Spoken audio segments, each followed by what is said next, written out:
얘기하면 조금 이렇게 너무 마음이 좀 슬퍼질 것 같아서 이제 바로 제가 설교 말씀을 이어가도록 하겠습니다.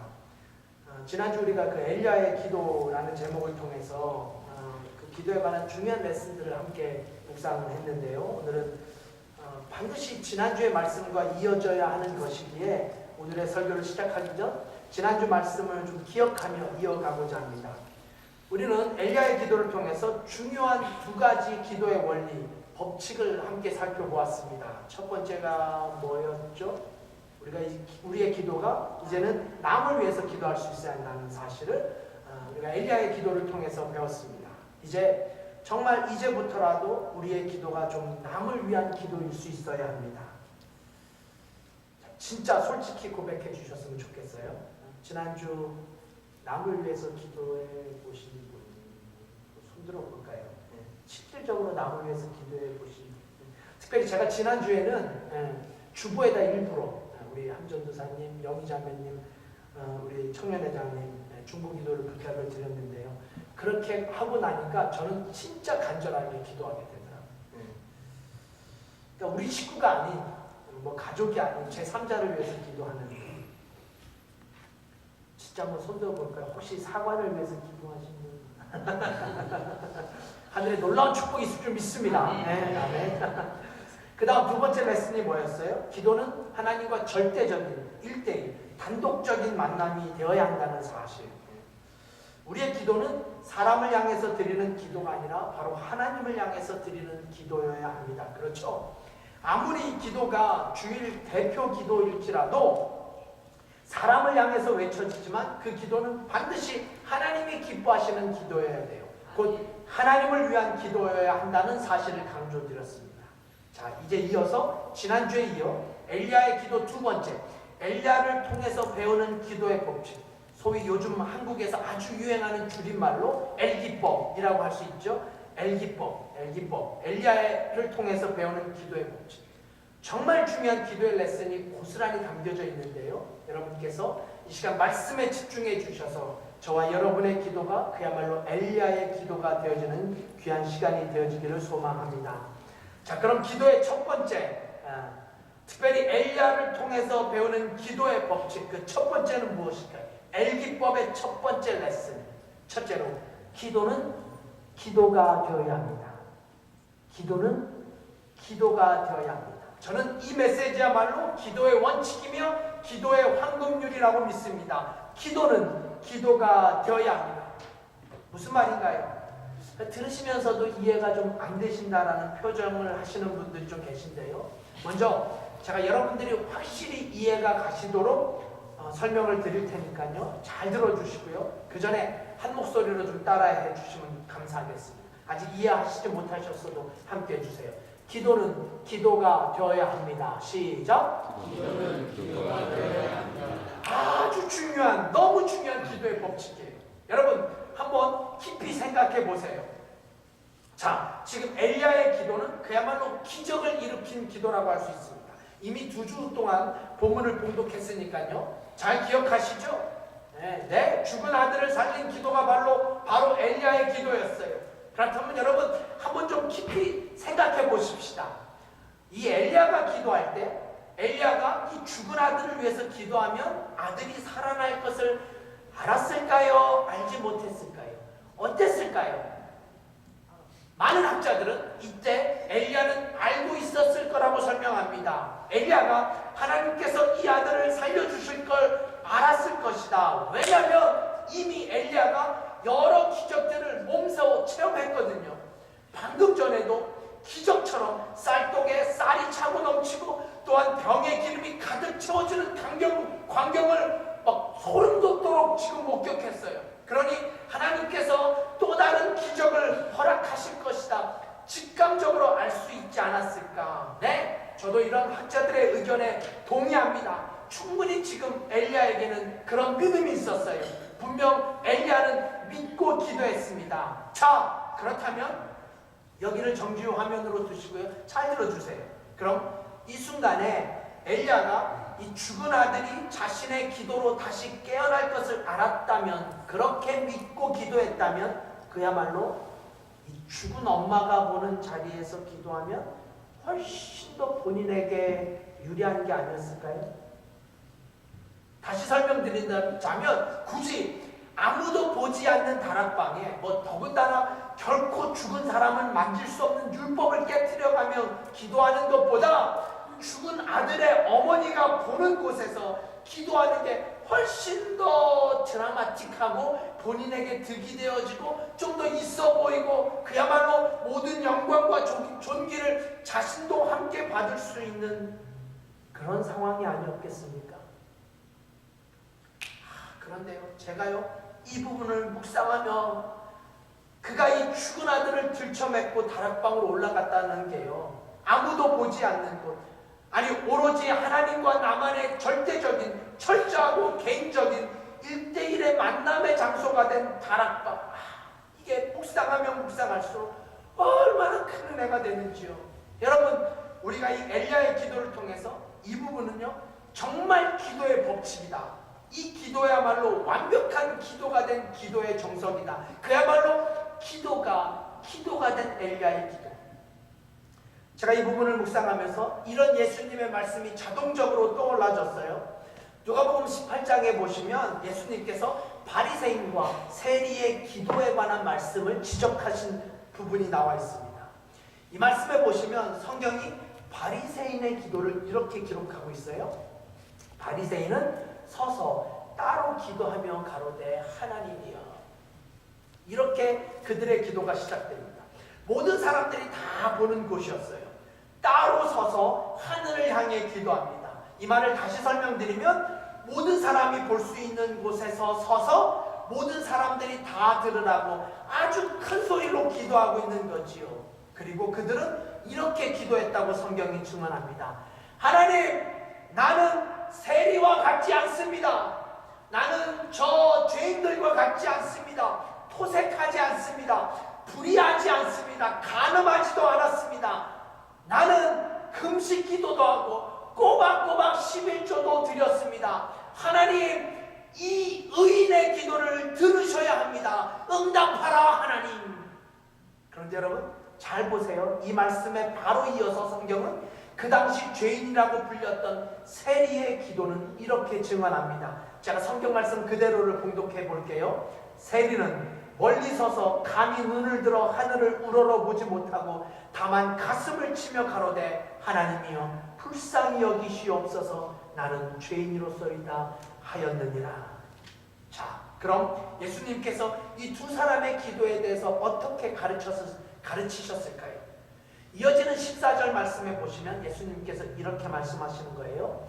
내가 너희에게 이르노니 이 사람이 저보다 의롭다 하심을 받고 집에 내려갔느니라.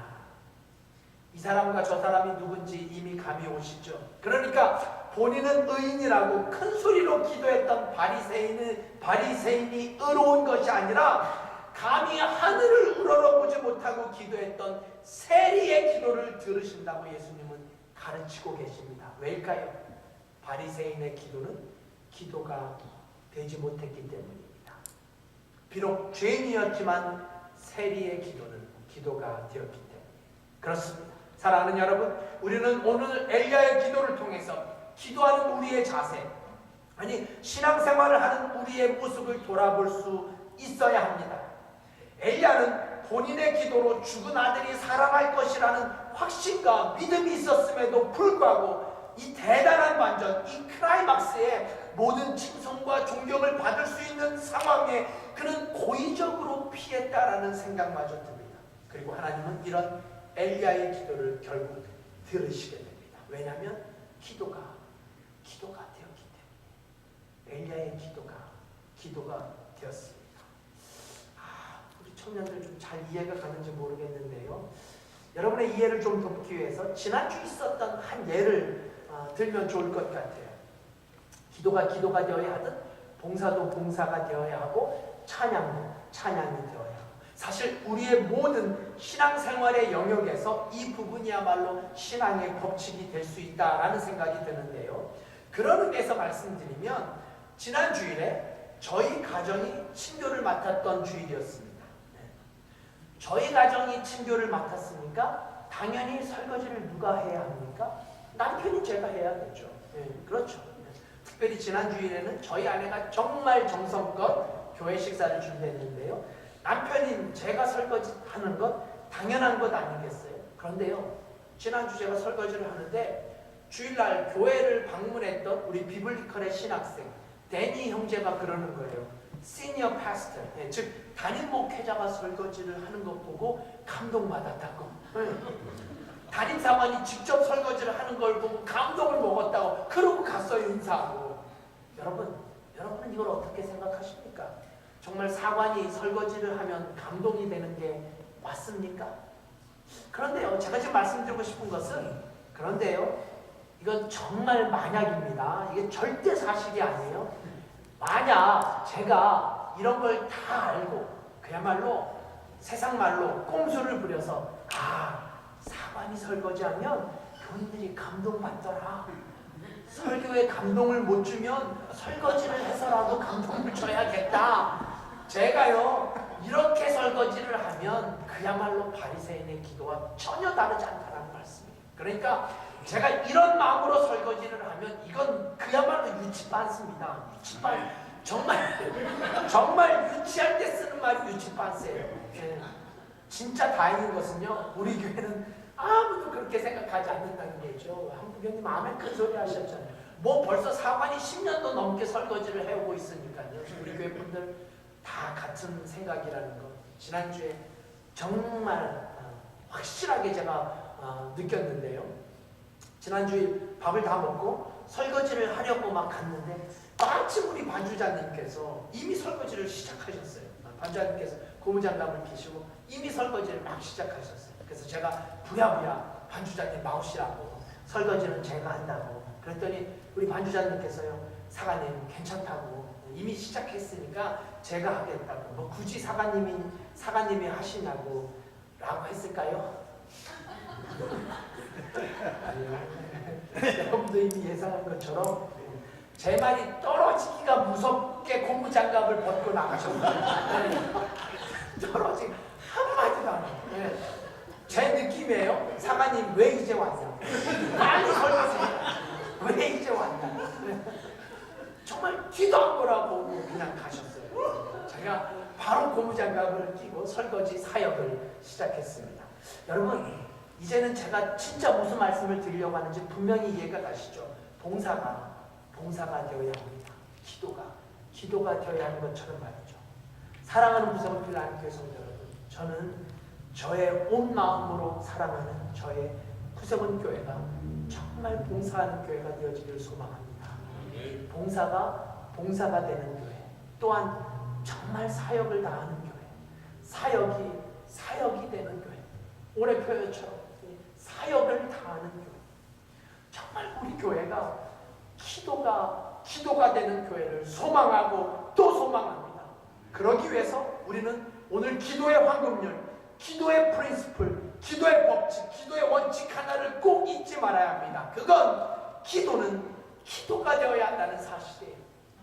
기도가 되어야 합니다. 기도라는 게 누구에게 보여지기 위해서 혹은 누구에게 들려지기 위해서 바리새인처럼 나는 죄인이 아니라고 쇼업하는 게 아니라 정말 하나님 앞에 겸손한 마음으로 드려지는 기도, 진정으로 하나님과 나와의 인격적이고 분명한 만남의 시간인 기도. 그렇습니다. 그렇게 기도가 된 엘리야의 기도, 그 기도를 하나님께서 응답하셨다는 사실, 응답하는 기도는 반드시 하나님께 드려지는 나의 기도여야 한다는 사실을 오늘 엘리야는 우리에게 가르칩니다. 그렇습니다. 기도가 되어야 합니다. 자, 그럼 이제 여기서 한 걸음 더 나가 마지막 엘리야를 통해서 우리가 반드시 배워야 될 기도의 법칙 두 번째는 무엇일까요? 엘리야를 통해서 배워야 할 기도의 법칙, 엘기법 두 번째 레슨 잘 들어주세요. 우리의 기도는 미니멈을 구하는 것이 아니라 맥시멈을 구할 수 있어요. 우리의 기도가 미니멈이 아닌 맥시멈을 구할 수 있어야 돼요. 지금 커피를 말하는 게 아니에요. 그러니까 최소한의 것을 기도하는 게 아니라 최대의 것을 기도할 수 있어야 한다는 사실이에요. 자, 본문의 21절. 21절을 함께 봉독하면 좋겠어요. 21절 우리가 안 읽었던 본문인데 함께 있습니다. 시작. 그 아위에 몸을 3번 펴서 엎드리고 여호와께 부르짖어 가로되 나의 하나님 여호와여 원컨대 이 아이의 혼으로 그 몸에 돌아오게 하옵소서 하니. 자, 지금 한 여인의 아들이 죽었습니다. 그 죽은 아들을 들쳐업고 엘리야는 다락방으로 올라가서 이렇게 기도합니다. 나의 하나님 이 아이의 혼으로 그 몸에 돌아오게 하옵소서. 그러니까 쉽게 말씀드리면 나의 하나님 이 죽은 아들을 살려주시옵소서. 이 죽은 아이를 다시 살게 하여 주시옵소서 간절하게 기도합니다. 여러분, 우리가 이 장면에서 잊지 말아야 할 게 있어요. 엘리야가 죽은 아들을 살려달라는 기도를 하고 이 아들이 결국 살아나게 됩니다. 하지만 이 기도는 엘리야가 난생 처음 해본 기도라는 사실을 잊지 마십시오. 이 기도는 엘리야가 난생 처음 해본 기도예요. 어떻게 알아요? 그전에는 죽은 사람을 살려본 일이 전혀 없었어요. 그전에는 단 한 번도 죽은 사람을 안고 살려달라고 기도해 본 적이 없었어요. 그러니까 이 기도는 엘리야에게 처음 하는 기도예요. This is first time이에요. 그러므로 엘리야가 이런 기도를 늘 드렸던 사람이었기에 죽은 아이를 끌어안고 기도했고 늘 그랬던 그 죽은 아이는 엘리야의 기도로 말미암아 살아날 수 있었다라고 이 장면을 그냥 그렇게 쉽게 지나치지 말아야 합니다. 어쩌면 이 죽은 아들을 끌어안고 기도하고 있는 엘리야가 비록 하나님께서 내 기도를 분명하게 응답하실 거라는 확신이 있었어요. 이미 말씀드린 대로 하나님께서 분명하게 응답하실 거라는 믿음이 있었습니다. 하지만 그럼에도 불구하고 이런 기도는 절대로 아무나 할 수 있는 기도가 아니라는 점을 우리는 간과하지 말아야 합니다. 비록 밀가루의 통이 마르지 않고 기름의 통에 기름이 마르지 않는 기도는 내가 드려봤지만, 그래서 기적을 체험해 봤지만, 아니 하나님께서 지금 죽은 아들을 끌어안고 기도하면 정말 하나님께서 나의 이런 기도를 들어 응답하실 수 있을까? 이건 너무 오버하는 거 아닌가? 이거 너무 맥시멈 기도가 아닌가? 이거 하나님 앞에서 내가 지금 너무 오버하는 거 아닌가? 여러분은 어떻게 생각하십니까? 한번 곰곰이 생각해 보십시다. 사실 우리식으로 말하면 죽은 아들을 안고 있는 어머니를 보면 우리가 그 자리에서 무슨 기도를 드릴 수 있을까요? 저 같으면 어떤 기도를 드렸을까? 만약 제가 이런 상황이었다면 저는 분명히 이 어머니를 위해서 기도했을 게 틀림없습니다. 죽은 아이를 위해서 기도하는 것이 아니라 그 죽은 아이 때문에 가슴을 치고 슬퍼하는 어머니를 위해 그와 함께 다락방에 올라가서 그를 위해서 저는 분명히 기도했을 것 같아요. 하나님, 이 당신의 사랑하는 어머니를 축복하여 주시옵소서. 이 여인을 위하여, 이 여인을 위로하여 주시옵소서. 죽은 아이를 끌어안고 슬퍼하는 이 여인을 도와주시옵소서. 하나님, 저는 아무것도 할 수 없사오니 하나님의 은혜, 하나님의 사랑, 하나님의 평강으로 이 여인의 마음에 평안을 허락하여 주시옵소서. 예수님의 이름으로 간절히 기도드렸습니다. 저는 분명히 이렇게 기도했을 것 같아요. 아니 보통 우리의 기도가 이렇지 않던가요? 아이가 중환자실에 있거나 혹은 여전히 아이의 숨이 붙어 있다면, 아직도 숨 쉬고 있다면 우리가 이 아이를 위해서 당연히 기도했겠죠. 하지만 이미 죽었잖아요. He's gone. 더 이상 가망이 없잖아요. 아니 오히려 사망 신고서를 접수해야 하는 상황이 아니었겠습니까? 그런데 여기서 엘리야는 그가 단 한 번도 기도해보지 못했던 이 엄청난 기도를 그 입술로 고백하기 시작합니다. 하나님, 나의 하나님, 이 죽은 아들을 다시 살려주시옵소서. 이 죽은 아이의 몸으로, 이 죽은 아이의 혼으로 그 몸에 다시 돌아오게 하여 주시옵소서. 그리고 드디어 엘리야의 다락방은 한 주석가의 표현처럼 작은 부활을 증거하는 예수님의 무덤이 됩니다. 여러분, 어떻게 이 일이 가능했을까요? 22절을 한번 주목해 주시겠어요? 22절 한 목소리를 읽어볼까요? 22절 시작. 여호와께서 엘리야의 소리를 들으심으로 그 아이의 혼이 몸으로 돌아오고 살아난지라. 여기서 소리가 기도라고 이미 말씀드렸잖아요. 그렇다면 여러분, 어떻게 이 아이가 살아났다고요? 그렇죠. 엘리야의 소리, 즉 엘리야의 기도를 하나님께서 들으시고 이 아이가 다시 살아났다라고 성경은 증언합니다. 그렇다면 오늘의 레슨은 더욱더 분명해집니다. 만약 엘리야가 이렇게 기도하지 않았다면 어떻게 됐을까요? 엘리야가 우리식으로 그저 이 어머니만을 위해서 기도했다면, 이런 기도의 최대가 아닌 지극히 정상적인 상식적인 기도를 드렸다면 분명 오늘의 이야기가 달라지지 않았을까요?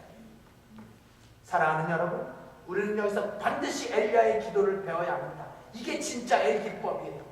엘리야를 통해서 배워야만 하는 기도의 법칙, 이것이야말로 기법이에요. 기도의 법칙, 그건 최소한을 구하는 것이 아니라 최대를 구할 수 있어야 한다. 내 기도라는 게 최소한 혹은 지극히 평범한 것이 아니라 때때로 정말 내가 구할 수 있는 최대, 맥시멈, 하나님께서 역사하신다면 이룰 수 있는 최대, 맥시멈을 구할 수 있는 기도의 법칙. 여러분, 이제 이 엘리야의 기도를 바라보면서 우리는 우리의 기도를 점검할 수 있어야 합니다. 반드시 우리의 모습을 점검할 수 있어야 돼요. 왜냐하면 우리가 엘리야의 기도를 배우는 이유는 그의 기도에 감탄하기 위함이 아니라 그의 기도를 우리의 삶 속에서 적용하기 위함이 아니겠습니까? 그러므로 우리가 반드시 우리의 기도를 점검할 수 있어야 합니다. 그렇다면 여러분, 저와 여러분, 우리의 기도는 어떻습니까? 굳이 죽은 이를 살리기 위해서 드리는 기도는 아닐지라도 정말 우리도 내게 기적이라고 말할 수 있는 그런 기도를 드려보셨는지요? 아니, 내가 드리는 지금 이 기도가 내 생에 단 한 번도 드려보지 못한 기도라고, 이 기도를 하나님께서 응답하시면 기적이라고, 이것이 내 기도의 최대라고 고백할 수 있는 그런 기도를 드려보셨는지요? 제가요, 이 엘리야의 기도를 묵상하면서 제 기도가 얼마나 초라해 보이던지요, 제 기도가 얼마나 연약하고 제 기도가 얼마나 하나님 앞에 작게 보이던지, 아니 제가 얼마나 이 엘리 앞에서 제 기도가 부끄럽던지, 저는 기도의 맥시멈을 구했던 것이 아니라 기도의 미니멈을 구하고 있었습니다. 교회를 위해서 기도할 때도요, 이게 정말 솔직한 저의 고백이에요. 부끄러운 고백입니다. 좀 시간이 늦어져가지고 제가 우리 소정 집사님 때문에 좀 신경이 쓰이긴 하는데요, 제 부끄러운 고백이에요. 제가 근래에 교회를 위해서 기도할 때면 그저 우리 교회가 지방령의 도움을 받고 있는, 경제적, 재정적 도움을 받고 있는 실정에서, 또한 우리 교육분들이 넉넉지 못한 상황에서 그저 새로운 지방장관님 오시면 계속적으로 우리 한국교회에 대한 지원이 이어질 수 있도록, 요즘에 교회를 위한 기도를 드리노라면 여지없이 제가 이런 기도를 드립니다. 특별히 이민교회로서 여러 가지 복잡한 문제들, 또한 한국교회의 지원이 점점 더 늦어지고 있을 때 저의 기도는 여지없이 너무나 단순한 기도, 기도의 최대한이라고는 전혀 생각할 수 없는 그런 기도를 드리고 있는 제 자신의 모습을 이번 말씀을 통해서 고발하지 않을 수 없었습니다.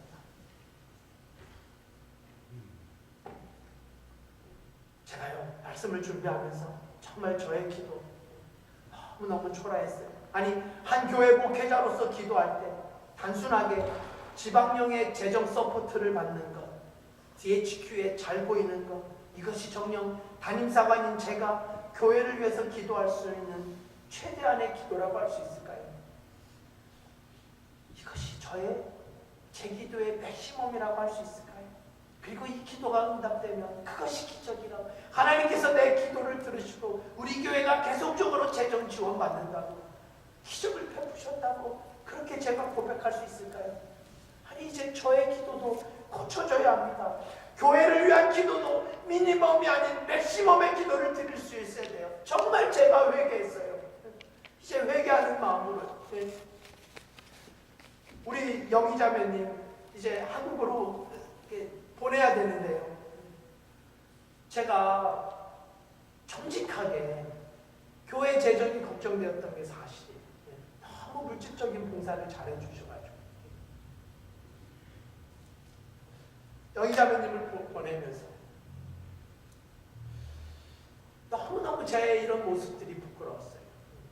한국 간다 그러니까 교회 재정부터 걱정이 돼요. 이제 제 기도가 고쳐져야 됩니다. 말씀을 준비하면서 주 초에 제가 얼마나 좀 회개했는지 몰라요. 그래서 제 기도가 고쳐져야 돼요. 그래서 우리 영희자매님이 한국에서도 하나님을 기뻐하는 삶을 살 수 있도록, 오늘 정말 고백한 것처럼 그곳에서도 신앙생활 잘할 수 있도록, 미국에서만 신앙생활을 것이 아니라 그곳에서도 하나님의 영광을 드러날 수 있는 삶을 살 수 있도록 제 기도가 고쳐져야 합니다. 제 기도가 고쳐져야 돼요. 그리고 그저 넉넉지 못한 교회분들의 쌀떡만을 붙잡고 아쉬워하는 그런 기도가 아니라 여러분의 쌀떡에 쌀이 넘쳐나는 그런 기도, 이 사르밧 여인이 경험했던 것처럼요, 여러분의 기름통에서도 기름이 마르지 않는 축복, 아니 마르지 않는 정도가 아니라 차고 넘쳐서 그 차고 넘침으로 인해서 이웃들을 섬기고, 그 차고 넘침으로 인해서 그 차고 넘침으로 하나님께 영광을 돌리고, 그래서 우리 모두가 이건 기적입니다. 하나님께서 우리의 기도를 응답하셨습니다. 기적이 아니고는 결코 설명할 수 없는 그 놀라운 하나님의 축복이 우리 때문에, 우리의 기도 때문에 가능해지는 이런 승리와 축복을 간증할 수 있기를, 우리 그런 간증을 할 수 있는 우리 모두가 될 수 있기를 주님의 이름으로 소망합니다. 이제 마지막으로 한 가지만 더 강조하고 제가 오늘의 말씀을 마치고자 합니다. 이 기도의 완성이라고 부르고 싶은데요, 기도에 있어서 우리가 기억해야 할 가장 중요한 법칙, 기도의 시작이고 끝인 기도의 핵심, 그건 바로 간절함입니다. 간절함. 그러니까 저는 오늘 기도의 레슨을 총정리하면서 이렇게 선포하고 싶어요. 기도는 무조건 간절해야 합니다. 믿으십니까? 이 사실을 믿으신다면 저를 큰 소리로 따라해 주세요. 기도는 무조건 간절해야 합니다. 시작. 기도는 무조건 간절해야 합니다. 그렇습니다. 기도는 무조건 간절해야 합니다. 왜냐고요? 그 간절한 기도를 하나님께서 들으시기 때문에. 그럼요. 오늘 우리가 살펴본 엘리야의 기도는 물론이지만 사실 성경 속 기적의 주인공들의 기도는 하나같이 간절했다는 사실을 우리는 결코 잊지 말아야 합니다. 시간상 제가 이런 다 생략할게요. 성경 속 어떤 기도도 그저 형식적으로 드리고, 어떤 기도도 그냥 대충 드리고, 어떤 기도도 그냥 막 드린 기도가 역사를 이룬 기도는 성경 속 어디서도 찾아볼 수가 없습니다. 그래서 마태복음 6장 7절에 보시면 기도할 때에 이방인과 같이 충언부언하지 말라, 저희는 말을 많이 하여야 들으실 줄 생각하느니라 라고 우리에게 가르칩니다. 그렇죠? 말을 많이 한다고 하나님이 들으시는 게 아니에요. 또한 말을 잘한다고 그 기도를 들으신다고 성경이 가르치지 않습니다. 아니, 오히려 아무리 기도해도, 아무리 기도를 많이 해도, 아무리 기도를 유창하게 해도 하나님께서 기도를 들으시지 않겠다고 선언하십니다. 왜 그럴까요? 그 기도에 간절함이 있느냐, 간절함이 있지 않느냐. 그렇습니다. 사랑하는 여러분, 이제 기도의 법칙을 마치면서 저는 여러분들이 이 사실 하나만큼은 평생 잊지 않으셨으면 좋겠어요. 엘리야를 통해서 배우는 기도의 법칙, 정말 기도의 가장 중요한 이 한 가지, 기도는 무조건 간절해야 한다는 사실이에요. 그렇다면 여러분, 하나님 앞에 우리가 기도할 때 그야말로 우리의 기도가 기적을 기대하며 우리의 기도가 그야말로 맥시멈의 기도를 드린다면, 우리가 간절하지 않을 때 그 기도를 하나님께서 들으실 수 있으실까요? 아니, 맥시멈의 기도를 들음에도 불구하고 우리 마음속에 간절함이 없다면 그 기도가 과연 응답될 수 있을까요? 응답하라 1988처럼 응답하라 2016년, 하나님 응답하십시오, 하나님 응답하세요 하는데 우리 마음속에 간절함이 없다면 2016년도 아니 2116년이 되어도 하나님의 응답이 가능할까요? 이제 성경 말씀 한 구절을 보고 말씀을 마치고자 합니다. 에레미야 29장 12절 13절 말씀 잘 들어주세요. 메모만 해주셔도 좋을 것 같아요. 기도의 법칙, 원칙이 담겨져 있어요. 너희는 내게 부르짖으며 와서 내게 기도하면 내가 너희를 들을 것이요 너희가 전심으로 나를 찾으면 나를 만나리라. 아멘. 우리는 이 말씀을 통해서 엘리야의 그 엄청난 기도가 비록 생전 처음 드린 기도임에도 불구하고 응답받을 수 있었던 이유를 확인하게 됩니다. 그가 하나님 앞에 부르짖으며 하나님 앞에 전심으로 기도했기 때문이 아니었겠습니까? 그렇습니다. 그러므로 무조건 하나님 앞에 간절히 드린 기도는 무조건 간절해야 한다는 사실. 이제 같은 말씀, 에레미야 하면 가장 우리에게 유명한 말씀, 다이알 333이라고 부르는 에레미야 33장 3절 말씀 조용히 들어보세요. 에레미야 33장 3절. 너는 내게 부르짖으라. 내가 내게 응답하겠고 내가 알지 못하는 크고 비밀한 일을 내게 보이리라. 하나님의 말씀입니다. 너는 내게 그냥 기도하라가 아니라 부르짖으라. 다시 말해 간절하게 기도하라는 거예요. 너는 내게 간절하게 기도하라. 그러면 내가 내게 응답하겠고 내가 알지 못하는 크고 비밀한 일을 내게 보이리라. 아멘. 그렇습니다. 이제 우리 사랑하는 구성은 필라 한인교회 모든 성도님들의 기도에도 하나님의 크고 비밀한 일을 볼 수 있는 그런 기도의 용사들, 기도의 특공대들, 구세군 기도의 병사들이 돼서 승리하는 우리 모두가 될 수 있기를 예수 그리스도의 이름으로 축원드립니다. 함께 기도하겠습니다. 거룩하신 하나님, 오늘 주신 하나님의 말씀, 엘리야의 기도를 통해서 우리의 모습들을 정직하게 고발합니다. 엘리야의 기도를 통해서 우리의 모습을 하나님 앞에 고백합니다. 긍휼과 자비를 베풀어 주셔서 우리의 기도가 엘리야의 기도가 되게 하시고, 그래서 기적을 부르며 응답되어지는 그런 기도의 삶을 살 수 있는 우리 모두가 될 수 있도록 축복하여 주시옵소서. 감사드리며 예수님의 이름으로 간절히 기도드렸사옵나이다. 아멘. 아멘. 우리 다 함께 일어나셔서 찬송 480장입니다.